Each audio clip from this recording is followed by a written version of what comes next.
విక్రమ్ సినిమాతో super form లోకి వచ్చిన కమల్ హాసన్ ఆ తర్వాత చేస్తున్న సినిమాలతో మళ్ళీ ఫ్లాప్ బాట్ అయితే పట్టారు. విక్రమ్ సినిమా ఇచ్చిన జోష్తో మళ్ళీ వరుస ప్రాజెక్టులు చేశారు కమల్. ఆగిపోయింది అని అనుకున్న ఇండియన్ 2 సినిమా పూర్తి చేసి రిలీజ్ చేశారు. అదే కాదు, ఇండియన్ 3 సినిమాను కూడా సిద్ధం చేశారు. ఇక ఇండియన్ 2 సక్సెస్ అయితే ఇండియన్ 3 వెంటనే వదిలేవారు. కానీ ఇండియన్ 2 మాత్రం డిజాస్టర్ అవ్వడం వల్ల ఆగిపోయారు.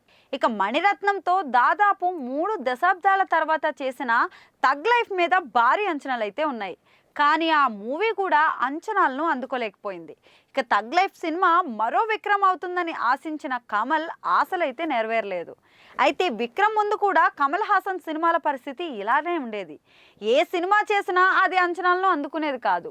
విక్రమ్ కూడా లోకేష్ కనకరాజ్ సినిమాటిక్ యూనివర్స్లో భాగంగా వచ్చింది కాబట్టి ఆ సినిమా అయితే అంచనాలను సృష్టించింది. ఇక అయితే కమల్ హాసన్ మళ్ళీ తిరిగి సక్సెస్ ఫామ్లోకి రావాలంటే మాత్రం విక్రమ్ లాంటి సినిమా పడాలి. అది కూడా ఎప్పుడు ఎవరితో వస్తుంది అన్నది చూడాలి. ప్రస్తుతం కమల్ నెక్స్ట్ సినిమా డిస్కషన్స్ అయితే జరుగుతున్నాయి. కమల్ నెక్స్ట్ సినిమా డైరెక్టర్ ఎవరు, ఆ సినిమా ఎలా ఉంటుంది అనే విషయాలు ఏవి బయటకు రాలేదు. ఇక కమల్ హాసన్ మాత్రం తగ్ లైఫ్ కు ఆడియన్స్ ఇచ్చిన రిజల్ట్ తో షాక్ లో ఉన్నారని చెప్పొచ్చు. మళ్ళీ కమల్ హాసన్ లోకేష్ తో సినిమా చేసే ఛాన్స్ ఉందా అంటే ఇప్పుడప్పుడే కష్టమనే అర్థమైపోతుంది.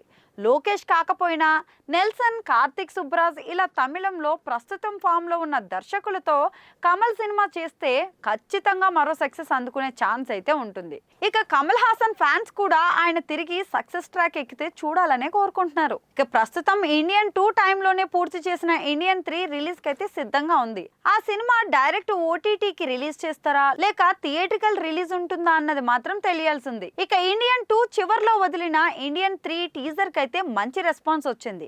మరి ఇండియన్ 3 తోనే కమల్ తిరిగి కంబ్యాక్ అవుతారేమోననేది చూడాలి.